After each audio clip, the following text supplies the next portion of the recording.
donc Sud FM et tout. Et donc vous avez été témoin de cet artiste mythique qui nous a quittés donc à cette journée du 25. Alors quels sont déjà tes sentiments? Tristesse, comme l'a si bien dit depuis le début, c'est une journée noire, on peut dire aujourd'hui. Ouais. Le monde de la musique qui perd une grosse figure de la musique sénégalaise, un des grands instrumentistes de ce pays. Ouais.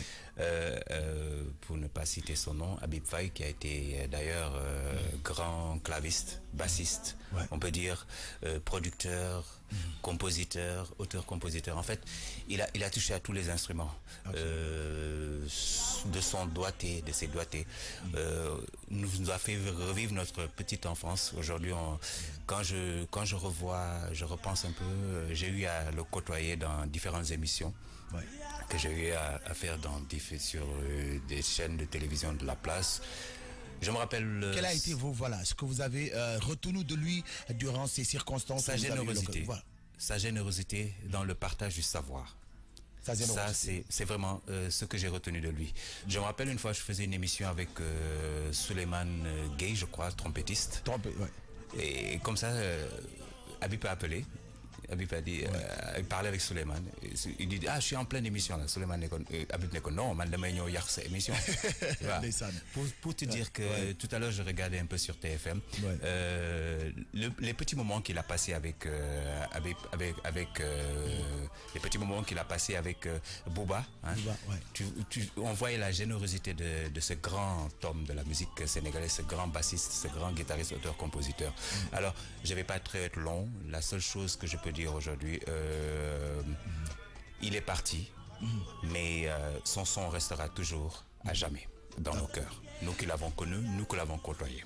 Merci Papy. Alors de toute façon, Monsieur Fall, peut-être en courant de cette journée, on va vous reprendre parce que certainement vous avez eu à être, comme je l'ai dit tantôt, donc là où je suis. Donc on va essayer peut-être de par ton expérience de traduire cela, donc le donner aux auditeurs afin qu'ils puissent découvrir une partie parce qu'il est resté quand même un artiste mythique. Il est parti. Il y a eu beaucoup de mythes donc autour de son personnage. C'est pas tous les Sénégalais.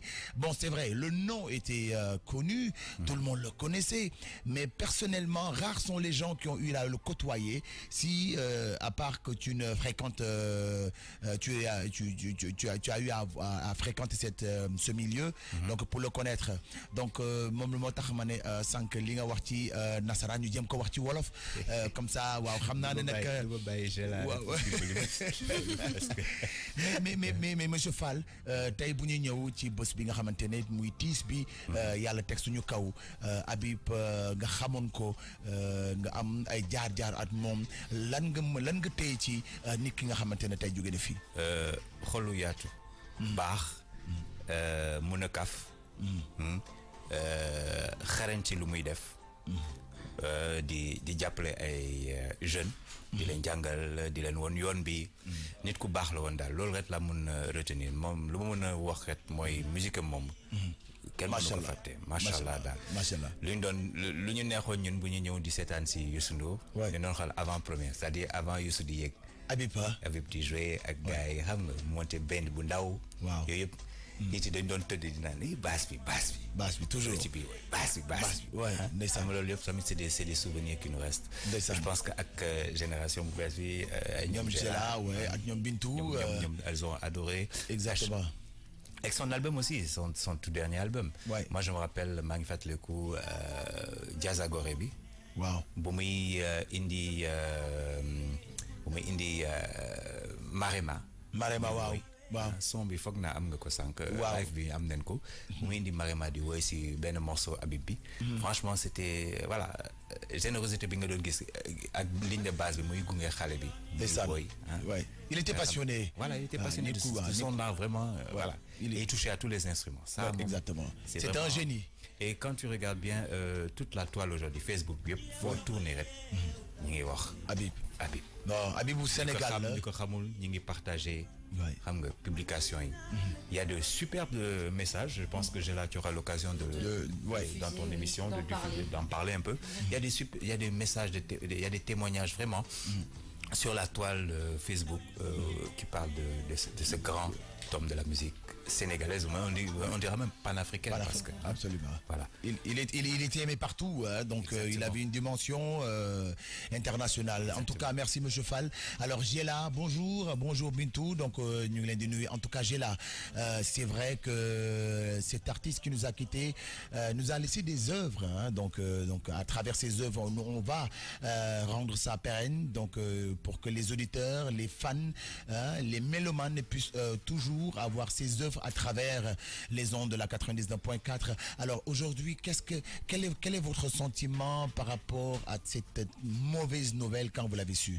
En fait, pour commencer, je dis bonjour tout le monde, bonjour les auditeurs et d'abord mes condoléances à tout le monde, hein, tout le corps musical, les artistes, tout le monde, vraiment, nos condoléances les plus sincères. Ben, ça a été ce matin quand je me suis levée direct sur le net, j'ai capté King FM et j'ai vu en écritel Habib Faye. Tout d'un coup, je me suis dit, mais je ne connais plus Habib Faye. Je me disais, mais c'est qui encore Habib Faye? Habib Faye. Mais quand je me suis reposée, je me dis, waouh, c'est celui que jouait à Super Étoile, ouais, à la base Super Étoile, mais c'est grave. Quand je suis venue, j'ai dit, mais attends, lui, il n'était pas aussi vieux que ça. Ah, il était jeune. Il était jeune. Bintou m'a fait, mais j'ai là, maintenant, il n'y a pas de jeunes ni de vieux, tout le monde s'en va. Absolument. Alors, c'est une triste nouvelle, vraiment, parce que tout simplement, auparavant, comme disait, on ne le connaît pas personnellement, mais on connaît ses œuvres quand même. Absolument. Quand il avait sa guitare comme ça, devant les concerts de Youssou N'Dour et bien d'autres, vraiment, on se disait, waouh, le gars, on le connaît pas personnellement, mais on connaît ses œuvres. Et c'est ce qui va rester dans nos mémoires. On va pas l'oublier. En plus de ceux qui l'ont connu personnellement, comme Monsieur Fall qui dit c'était un gars merveilleusement bien et tout. Donc nous, on peut faire que garder ce qu'il a laissé comme héritage. Comme héritage. Voilà. On l'oublie pas et puis on va essayer de garder, comme j'ai dit tout à l'heure, de garder véritablement patrimoine bi nga xamantene voilà moom la ñu bàyyi. En tout cas ñuy wax encore nos condoléances à toute sa famille, tous ses amis, tout le monde, vraiment nos sincères condoléances parce que la vie est ainsi faite. Absolument. On ne peut pas décider, c'est vrai qu'il n'avait pas fini de faire des œuvres, mais bon, comme on dit hein, sur l'internet et autres, il y a un fils, il a un fils qui suit ses pas, voilà, qui s'appelle Papy, qui suit ses pas, donc on lui souhaite vraiment d'arriver ou bien de dépasser même le stade que son père a pu franchir, vraiment. Absolument. Oui, Papy, Monsieur Fall, oui. Non, en fait, je la rejoins un peu sur ce qu'elle disait tout à l'heure. Son œuvre est là. Hein. La preuve, tout à l'heure, dans votre plateau avec Pape Cher et Bouba, qui disait que le jour de l'enterrement de Samba Laobé, qu'on connaît aussi, qui disait l'enterrement de la femme de Samba Laobé. Quand Habib est arrivé, qu'est-ce que Samba Laobé lui a dit? Ce que Bouba a répété tout à l'heure sur le plateau. C'était vraiment qui m'a tardé. C'est la générosité déjà. Il a oublié, il a vu Habib, il a oublié carrément ce qu'il a arrivé. Pour vous dire la générosité de cet artiste, quoi. Grand artiste. Il est parti, mais moi, il y a beaucoup de jeunes bassistes aujourd'hui qui se reconnaissent à travers voilà, les premiers doigtés de Habib, le style, la manière de tenir la basse, les trois cordes, il était charismatique. Il avait du style. Il formait un personnage avec sa guitare. Franchement, comme on dit, seuls les deux défis, il y a deux défis qu'on ne pourra jamais relever. C'est la mort et la vieillesse. Exactement. Donc, bon, il y en a hier, mais Wolof Ndiaye dafa ne dee du jaas.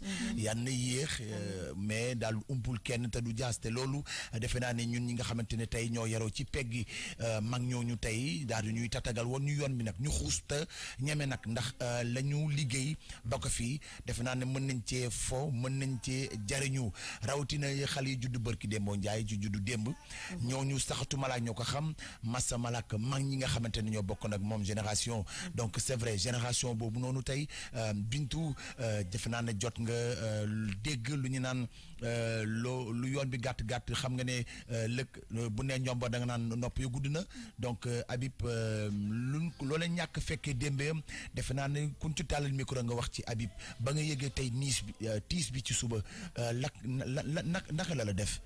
waaw maa ngi nuyu képp koo xam ne nekk yaa ngi déglu 99.4. di jaale le monde de la culture parce que tey ñoom ñoo perte. at groupe Super Étoile at képp koo xam ne nekk rek bëgg nga Habib Faye. biñ ko yégee nag surprise la ci ñun.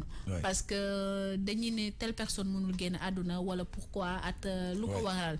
mais comme li ñuy wax rek à chaque fois bu yàlla soxlawee ñëppay perte. te en ce moment ñi nga xam ne que mooy groupe Futur Média at ñi nekk ci Facebook bi dans le monde entier ku ci nekk yaa ngi témoigner ay messages. donc ça veut dire que dafa bett ñu bëri. on s'y attendait pas xalaatuñu woon ne que Habib day xëy rek ñu dem na nag mu nekk journée boo xam ne que tiis la naxar la. pour dire que génération yu mujj yi peut-être xamuñu bu baax lan lay représenter en tant que guitariste. mais ñoom Angélique Kidjo wala festival de jazz bi nga xam ne que œuvre yooyu yëpp mi ngi fa doon liggéeyee. xam nañ bu baax a baax kan mooy Habib Faye. génération bu mujj bi fan nañ ko mën a témoigner mooy bu ñu demee ci soirée Youssou Ndour yi. parce que Youssou Ndour am na moment boo xam ne que day bàyyi ki nga xam ne mooy Mbaye Gueye Faye wane ni mu mënee.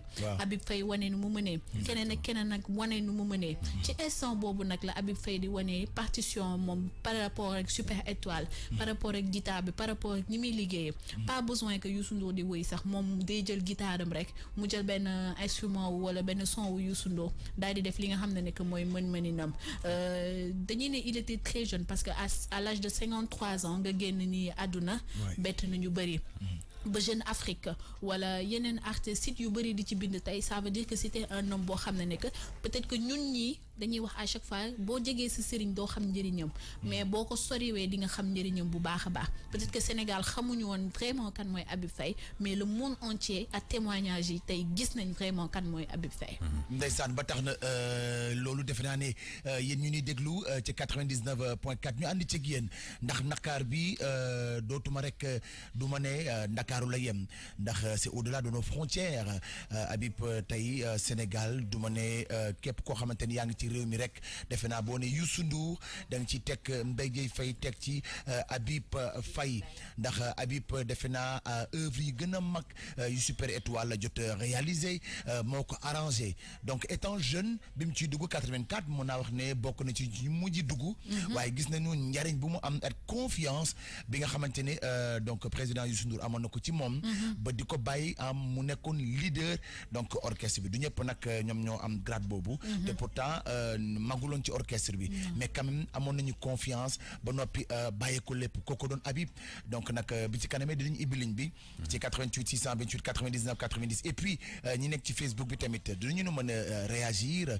parce que am na ci bëri ñoo xam ne ñu ngi posté ay messages. Exactement. Comme ça, j'ai là, nous pouvons lire, il y en a qui veulent faire passer leurs condoléances ou bien qui ont envie de rappeler des moments parce que l'une ko xam parmi les auditeurs, am na suñu xamantene ñoo ko gëna xam fouf wala dunu nañu ay moments forts avec cet artiste donc muy Habib déjà qui était programmé ci festival de jazz bi donc justement le festival de jazz qui commence demain. Ouais. J'espère que bon, ils auront une pensée par rapport à Habib, ça c'est clair. Le fait que Youssou Ndour déjà ait annulé toutes ces tournées pour venir à Dakar, ça c'est déjà aussi montrer la grandeur et montrer aussi l'importance qu'avait ce musicien. Ouais.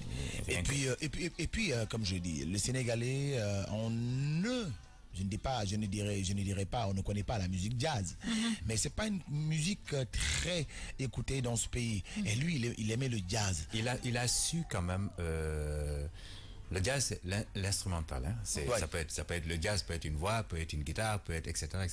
Mais rien que d'amener la touche africano-sénégalaise, le style du mbalax dans son dernier album, dans ses derniers albums, je crois que c'est H2O ou un truc comme ça. Ouais, H2O. Voilà. Ouais. Pour te dire la touche de ces différentes chansons. J'aimerais bien même que tu nous mettes même des tubes là pour qu'on puisse un peu. Écoutez, voilà donc dama leen di bàyyi nag ñu daal di déglu tey nag voilà ñu fàttaliwaat ko rek yéen ñu ni déglu na mën ngeen woote ci 88 628 99 90 saa yoo la ñu woowee rek ñu jël leen en direct ndax naqar bi naqaru réew mi yëpp la.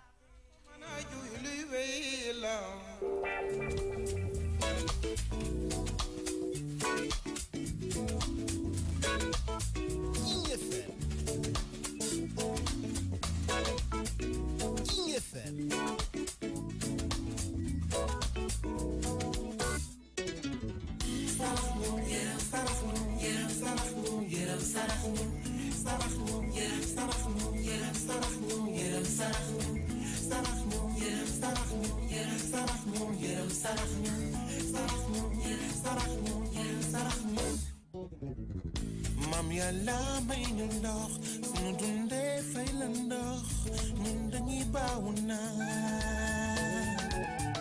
Mam yàlla may ñu ndox sunu dundee fay la ndox ñun dañuy baawu naan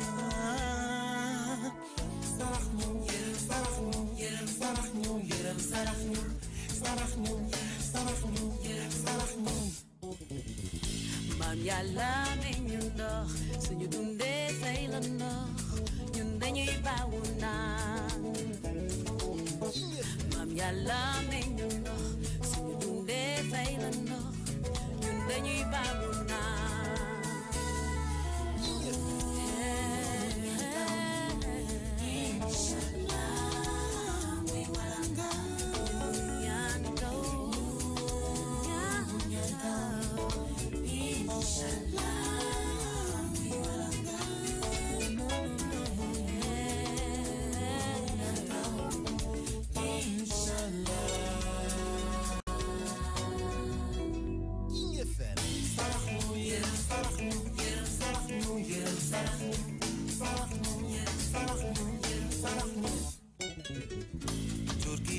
Pangi yoy, saka set pangi boy, tenya pangi te. Turkiya pangi yoy, Turki sak pangi boy, tenya pangi te.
Voilà, donc mon titre Geneva, donc album H2O.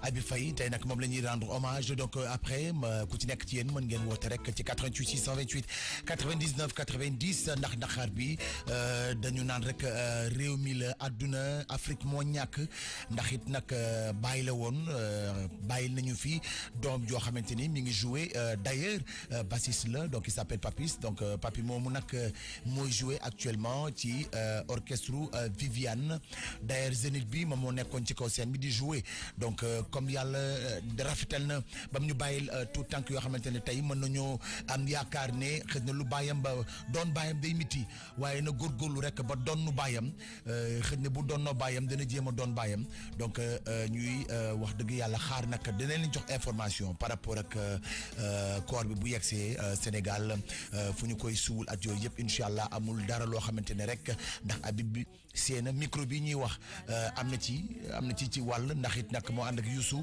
fu nekk ci àdduna bi ñu liggéey ko ba ñu mën a ibbi ay rajo donc lu waay di yëngu rek ci biir kër gi alalu Habib la ndax it nag moo ko liggéey ñun nag mënuñu di ko rendre hommage ndax nii la ñu mën te lii rek la ñu am. Alors tout à l'heure nag ñu ngi doon fàttali encore Habib Faye mi nga xamee ni seq na wala bokk na at ay moromu artistes am il a eu à beaucoup collaboré ak ay artistes sénégalais fii quasiment artistes yu mag yëpp mën nañu wax tey Kiné Lam tey Habib Faye bokk nañu tax mu dellu siwaat musicalement sànq ñu ko doon wax en direct bokk na ci artistes yoo xamante ne tey bu teewulee ci kaw scène moom Kiné Lam du nangu sax way donc c'est toujours l'artiste qui doit être sur scène mais au-delà de ça alors on a envie juste aussi ñi nga xamante ne ñoo déglu tamit ñu mën a xam tey l'utilité c'est vrai qu'on en voit presque plus des émissions de jazz à travers donc sur les radios monsieur Fall. Ben waaw. waaw je me rappelle su ma juumulee Michael Souma mais xale yi xamuñu jazz nag. Michael Souma je pense moo doon joué ci côté boobu. waaw il démarre à 14h d'ailleurs mi ngi koy def ba léegi. donc ça se voit que xaw nañ am tuuti cofu touche jazz ci suñu dund. peut-être que après yeneen sonorités yi moo ñëw at mondialisation bi. mais ñoom ñi nga xam ne que ñi ngi évoluer ci domaine boobu wala secteur boobu ñi ngi ci doon def seen touche personnelle. parce que Habib Faye bu demee ba soñu ki nga xam ne que mooy doomam moom à l'âge de 13 ans la dugg ci Super Étoile. donc ça veut dire que yàgg na ci li nga xam ne que mooy métier bi. nekk bassiste nekk guitariste nekk arrangeur ba nekk compositeur. kon dañuy sant yàlla bu baax a baax parce que ñi nga xam ne que côtoyé na leen yëpp monsieur Fall. je pense bien que am na tuuti lu mu leen jàngal. voilà ci defin ci organisation musicale bi. ci ay style de musique. kon gis ne loolu yëpp gis nga album H2O bi style musical bu mu indi dugal ci ay instruments yu bari génn ci baatam gis nga donc je pense que tey moom lu ñu bàyyil daal je pense que dinañ ko jéem a defar ba mu yaatu daal jéem ko xëcc jéem ko indi ci yeneen xool ñu koy dugale ci musique bi ñooñu jël don bi héritage bi yëpp soog ko ñëw xam ni ñuy def léegi après c'est une histoire d'application de l'héritage qu'il nous a laissé musicalement, comme je te disais tout à l'heure. Okay. Hein? Son fils est là. Et bon, voilà. Et puis bon, il y a les jeunes musiciens. On a donné beaucoup d'exemples depuis le début. Il y a les jeunes musiciens qui sont là, Habib a été leur inspiration. Voilà. Je pense que de toute façon, il va toujours rester dans nos cœurs. Il n'est pas là, mais il est parti. Mais il restera toujours, sa musique restera toujours gravée à jamais.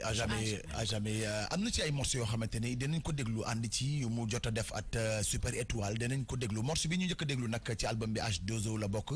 da leen di mayat beneen morceau alors vous pouvez aussi réagir sur les réseaux sociaux donc si Facebook bi déjà moo leen ñu demee foofu rek on va lire tout à l'heure bien sûr vos réactions parce que Habib bu ñëpp la dëgg la Super Étoile ñàkk na waaye Sénégal ñàkk na musique ñàkk na Afrique ñàkk na.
Voilà, donc morceau bi ngeen doon dégg nag moom moo doon Ramodi, donc toujours Habib Faye dans sa simplicité, sa générosité, parce que da doon bëgg toujours ku sopp la woon nag musicalement, parce que boo ko doon gis rares sont les artistes yoo xamante ne dañuy laal, parce que d'habitude dañuy bañ am na ci yenn maison de production yi dañuy nangu yenn bassistes yi di arranger parce que caractère bi ñuy am la dañuy bañ ñu dénaturer morceau bi, mais moom le génie qu'il avait lui permettait toujours amul musique boo xamante ne tey am di nga ko jouer te amul lecture pour mën ci yokk dara wala wàññi ci dara bu doon wàllu basse la defe naa ne amatul il a plus rien à prouver sur des wàllu musique la amatul dina mu ci prouver arrangement joué na ba joué moo fi ñi fi njëkk joué marimba Sénégal ci la bokk ànd nañu benn bés tournée ci yoon bi ma naan ko mais grand dafa mel ni yaa njëkk joué marimba Sénégal mu ree quoi mu ne ma waaw mais léegi gars yi dañu ko ils ont tellement exagéré ba nga xamante ni finalement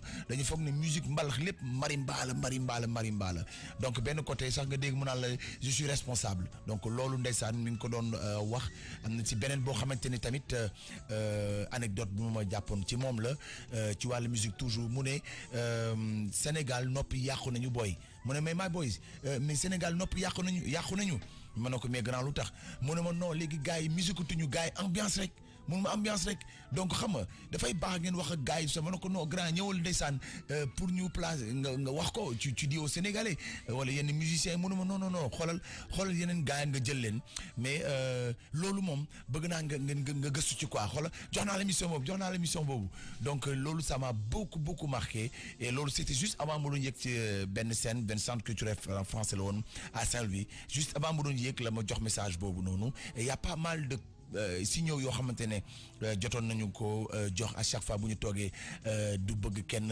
mer day bëgg nit ñi di ree il avait une joie de vivre extraordinaire day mbalak tooñ et tout ça donc loolu rek moo lay wone à quel point donc son génie était vraiment avait beaucoup de dimensions te loolu tey defe naa ne ñu ngi ko doon dund aussi am na ci témoignage boo xamante ni tamit foog ñu déglu ko ndax témoignage la boo xam ne nii Sénégal seen bopp ku ci nekk rek defe naa ne moment yi bu jotee dafay baax ñu dégloonte on a un message très fort on l'écoute et après on revient.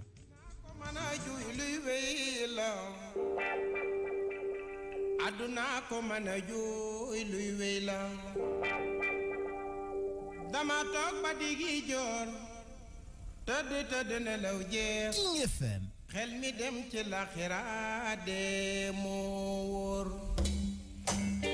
Une personne de cœur, un artiste talentueux, Habib Faye n'est plus. Suite à son décès, la radio King FM vous propose un extrait de l'une de ses dernières interventions médiatiques. C'était avec Youssou Ndour sur le plateau de la TFM.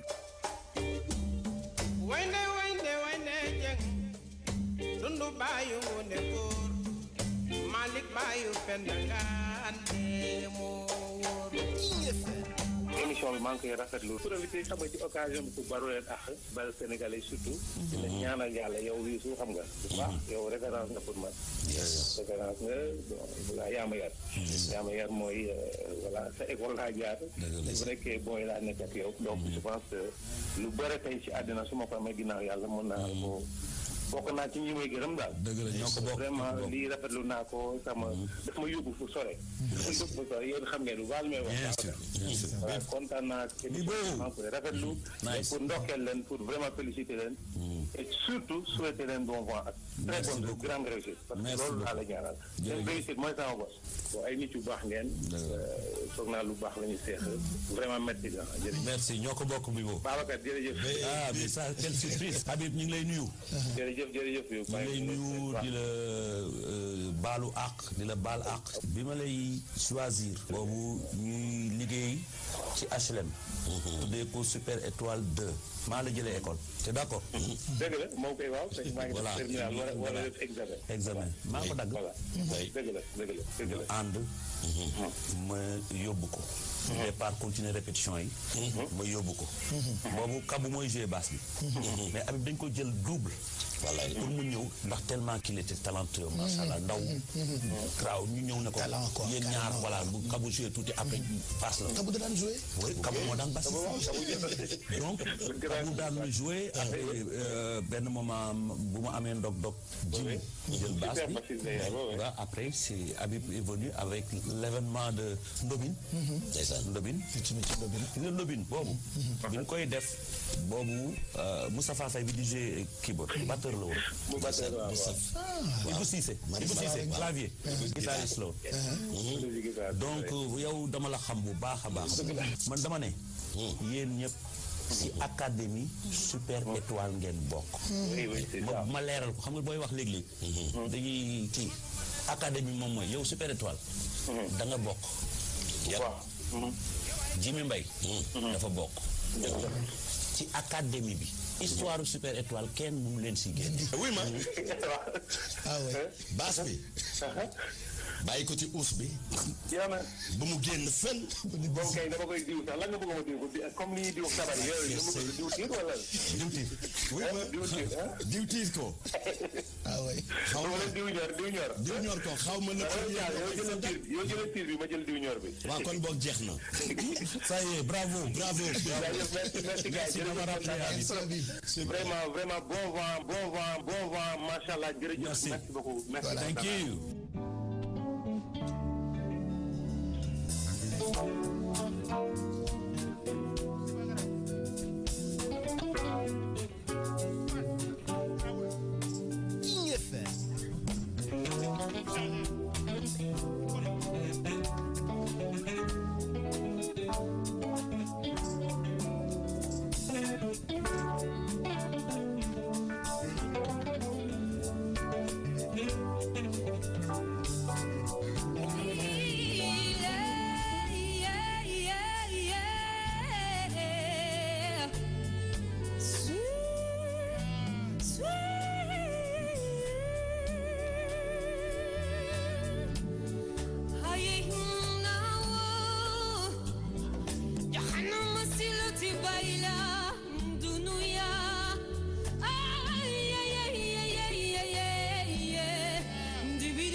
FM.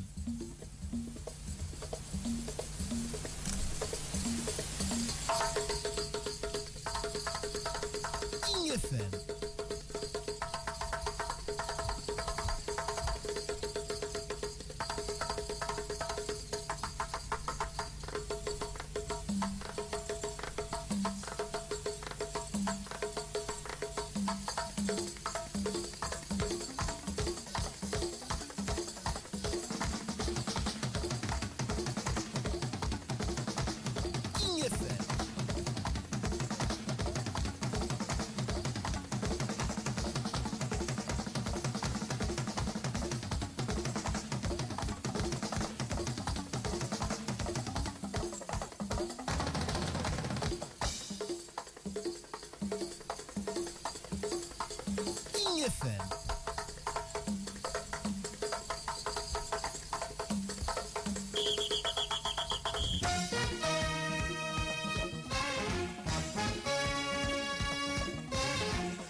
FM.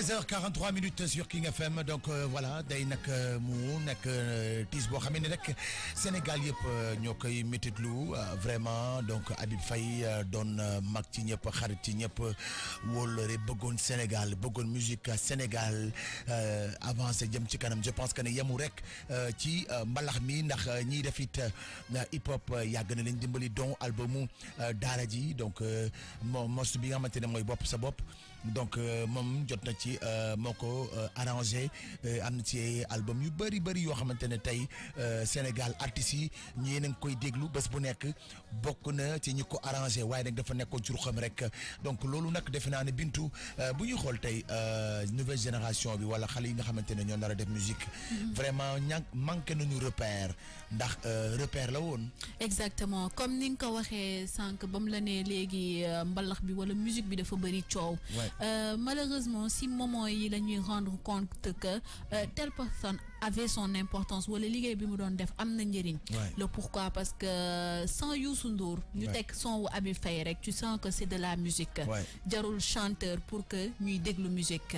parce que moom li mu doon def. Que ce soit clavier bi que ce soit batiste bi que ce soit choriste yi ku ci nekk rek am nga sa partition si biir li nga xam ne que mooy groupe bi mais sans chanteur bi da ngay sentir ne que pas li nga xam ne que moom la Habib Faye doon def mooy wàllam mooy moom rek moom mënoon na nekk concert moom rek mënoon na nekk musique boo xam ne que dañ koy déglu et c'est très important côté bi nga xam ne que ñoom foofu la ñuy nekkee la ñuy joxe maanaam calme bi ci musique bi tempo bi tu sens que li ñuy def ça a son importance par rapport ak musique mbalax bi mais léegi malheureusement ñu ci bëri dañuy ñàkk repère peut-être que toll nañ ci situation wala temps boo xam ne que de siiw bi moo lay jiital wala xaalis bi moo la jiital wala comme le mot bi nga xam ne que malheureusement dañ koy utiliser mais ci côté boo xam ne que c'est négatif mooy le buzz alors que ñi nga xam ne que mooy ñooy Habib Faye mooy vieux Mac Faye mi nga xam ne que témoigné na ci ki nga xam ne que mooy Habib Faye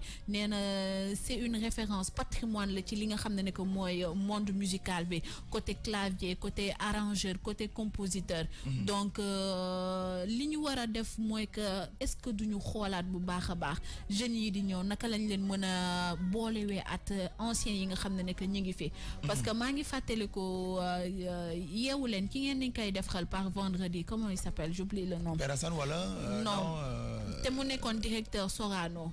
Ah oui comment il s'appelle encore waaye tur ba waay Massamba voilà Père Massamba à chaque fois suñu tasee rek damay seetlu moo bi muy njëkk a wax jeunes yi mooy que ñun dañuy ñëw vers vous mais bëggoo leen ñëw vers nous vous préférez demal seen bopp alors que li ngeen di bind am na yoo xam ne que waroo leen ko bind ni ngeen di doxalee wala ni ngeen di waxee parce que musique dafa am cër boo xam ne war nga ko jox te ñoom Vieux Mac Faye ñoom Habib Faye cër boobu la ñu joxoon musique bi te à chaque fois rek koo xam ne que yaa ngi côtoyer ñoom Angélique Kiddo wala des grands chanteurs ça se voit que du koo xam ne que du ku ndaw ba pare xam na li muy def exactement donc loolu bokkoon na ci particularité moom Habib Faye mi ñuy waxtaane tey donc membre fondateur je dirais même membre donc du Super Étoile donc dégg ngeen loolu tamit d'ailleurs ki nga xamante ne moom mooy Youssou Ndour dafa annulé tournée yëpp donc yi mu naroon amal donc ñaari tournée yi mu naroon amal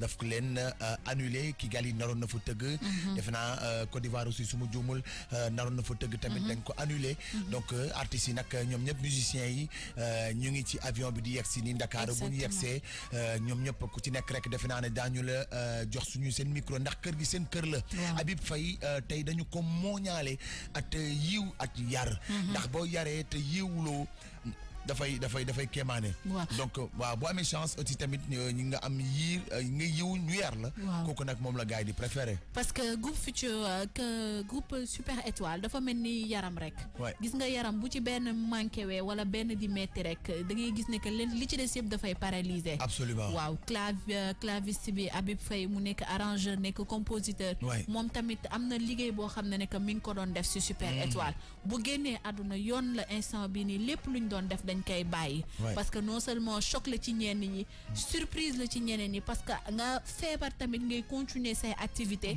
tout en douceur ci calme yaa ngi def li ngay def c'est des gens yoo xam ne que macha allah xamuñu sax li ñuy liggéey si biir àdduna bi parce que ñu ngi nekk ci ombre bi derrière parce que à chaque fois ñun dañuy wax ne que animateurs yi mais boo gisee caméraman yaa ngi ci ginnaaw preneur de son yaa ngi ci ginnaaw waaw Youssou Ndour moo nekk ci kanam mais derrière ça y a de grands hommes yoo xam ne que ñi ngi liggéey boo xam ne que tey bu liggéeyul woon kon doomam du mën a nekk ci benn groupe ba fay jouer kon ça veut dire que à part doomam y a x ak y personne boo xam ne que mi ngi koy mi jox na leen lu bëri ci savoir par rapport ak moom domaine bi nga xam ne que moom lay évoluer. Voilà donc kooku nag di Gela dana ñëw à partir de 14h bu ñëwee rek moom it daal ñu ko dox micro bi bàyyi koog moom mu daal di saafoonteeg yéen ibbi antenne bi ci 88 628 99 90 c'est vrai Sénégal dafa mel ni activités yi dafa taxaw dafa mel ni si dëkk bi dafa taxaw ndax ki dem moo ni toll ndax ku dem moo ñu féete nii donc Habib Faye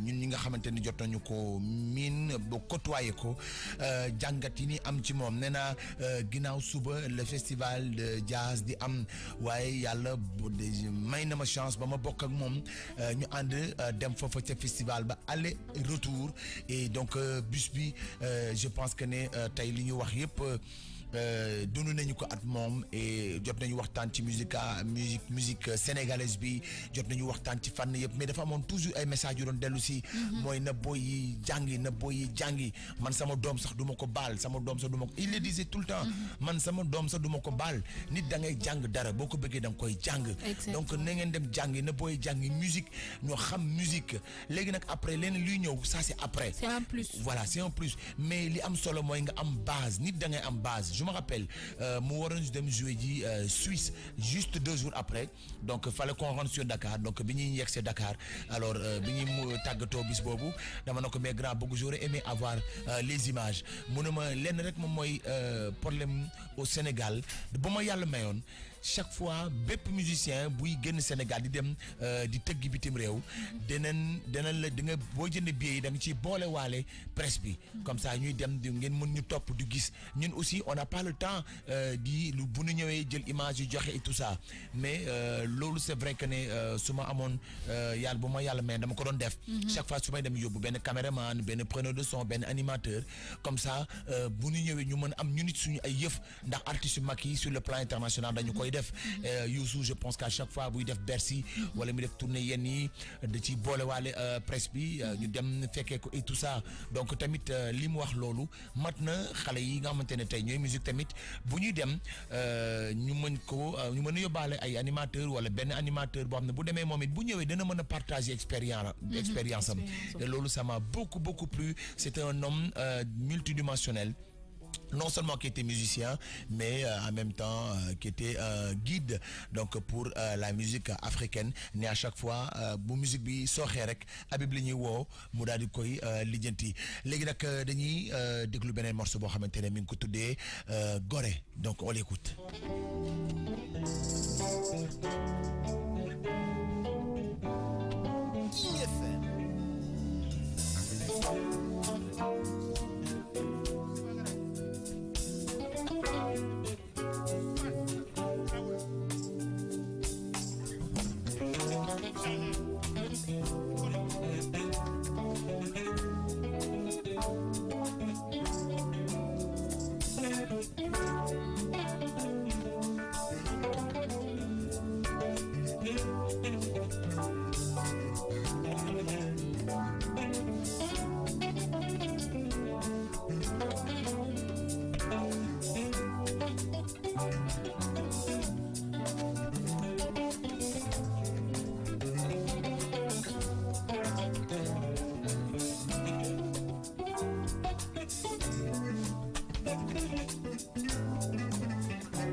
King FM rend hommage à cet artiste mythique donc qui était voilà Habib Faye mi ñu ñàkk tey di ko jaal nag Sénégal yëpp di ko jaal képp koo xamante ne rek mbokkam nga wala xarit nga wala rek am na lu mu doon def ci yow rawatina nag ñi nga xamante ne ñoo ne ci biir réew mi at fépp fu Sénégal nekk defe naa ne fekk na la fa à travers les tournées donc du Super Étoile rek bégal la moom nag tey la ñuy rendre hommage alors kii di Gela moom la ñuy leen di ñëw bàyyi léegi donc Bintu xam naa ne li ñu naan journée bi ñun dañ ci jël suñu wàll rek mais après Gela elle va dana ñëw moom it daal di koy àggali.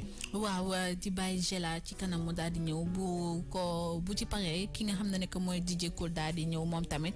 ku ci nekk rek daal di bay sa waar si li nga xam ne que mooy hommage bi parce que bu ñu fàttee rajo musicale ak rajo digital lépp loo xam ne que rek dafay laal ci musique bi ci culture bi daf ñuy laal ñun tamit parce que ci wàllu boobu la ñuy yëngu di jaale képp koo xam ne que rek sénégalais nga sénégalaise nga wala yaa ngi ci monde bi yëpp surtout Super Étoile di leen wax si ngeen digaale bu baax a baax ak waa këram ak famille wam parce que c'est une grande perte te comme ni mu ko waxee rek ñu ngi véhiculer boobu message ñi nekk ci musique bi nañu jàngiwaat bu baax a baax ba pare di permettre ñi nga xam ne que mooy Habib Faye ak XY personnes yi di génn di dem di def ay œuvres yoo xam ne que c'est extraordinaire ñuy mën di am lépp loo xam ne que rek c'est des souvenirs pour ñi nga xam ne que bu xamuñu bu baax ñoom lan la ñuy exercer di nuyu képp koo xam ne que rek yaa ngi ñu doon déglu ci 99.4 di jaale ñëpp te di ànd ak métti teg bi yëpp di la jaajëfal bu baax a baax Excideis. merci Bintou donc ñu ngi